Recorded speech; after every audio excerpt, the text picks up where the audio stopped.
They do, because society, they still have a problem with women being in charge. They still have a problem with women making their own money and women actually being the breadwinner, right? It's not as accepted as people try to make it seem, right?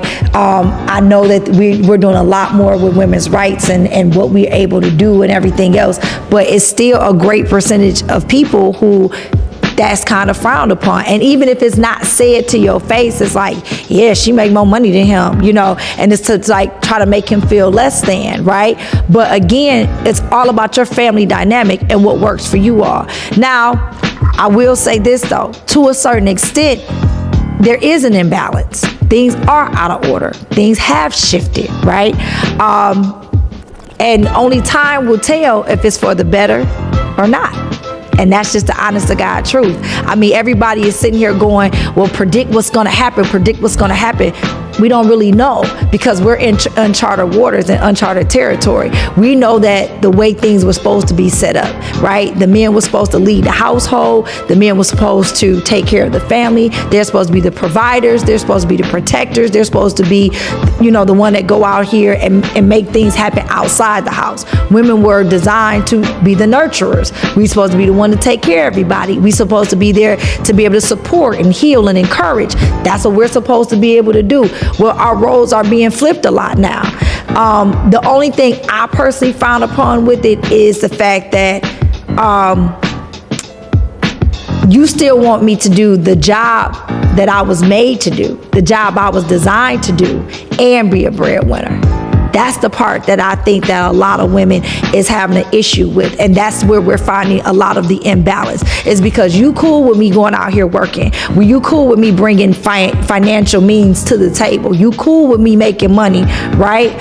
But then you want to demean the stuff that still has to get done as the mom, as the wife, the at-home part of me, right? You want to diminish that part of me or make me feel like I'm not doing enough in that area. Well, you don't cook enough. Well, I've been at the office 12 hours today, like you've been working 12 hours a day. So where's the balance at? But you expect for me to cook, clean, still go to soccer practice, still go take the baby to tennis, still go to piano lessons, and still bring home, you know, a check. Like, come on, something gotta give here. We, you know, I'm only one person, just like you're only one person, because we've never expected the man to go pick up kids from school, come home, cook dinner after he done worked a 12, 13-hour day. We've never expected that. You would look at a man, you would look at a wife like she crazy if you was like, your husband been at work all day, you know, and he's still coming home and cooking and clean. Well, he don't do that? You know what I mean? You'd be like, why you didn't do it? She'd be like, that's what he's supposed to do. What?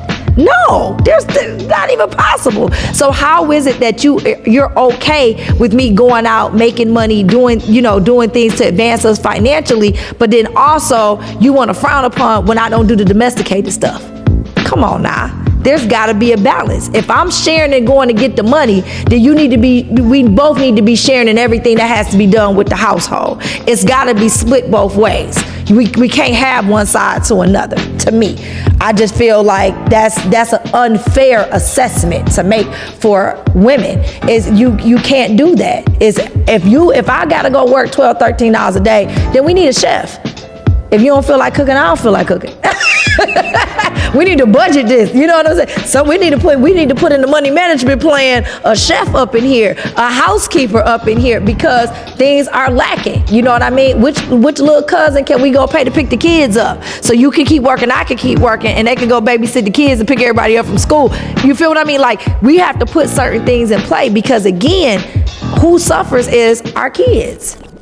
Now, if y'all don't have any children, then y'all have to work a little bit harder at y'all intimate times together. But at the same time, if we have children, we got to be mindful of them, right? And the time we spending with them, what we sowing into them, and just making sure that they're loved and they are supported, right? Because, these kids nowadays they're detached.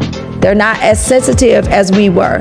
You know, they're not as, say, loving as we are sometimes, because why? Nobody's hugging and kissing on them. Everybody, I'm out the door. I'm out the door. You know what I mean? I'm working. And yeah, you buying nice gifts, you giving nice things to them. They got every electronic they can think of. You know, they have every pair of gym shoes that they can possibly imagine. You getting them all the stuff, but your time is priceless.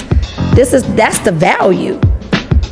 That's the value. And that's what makes us family, is what am I instilling in my daughters? Do they know my principles? Do they know my mindset? Do they know how I work? Do they know what I think is valued and what I think is not? Do they know how to go out and, you know, have respect for themselves out here functioning? Did I teach them that?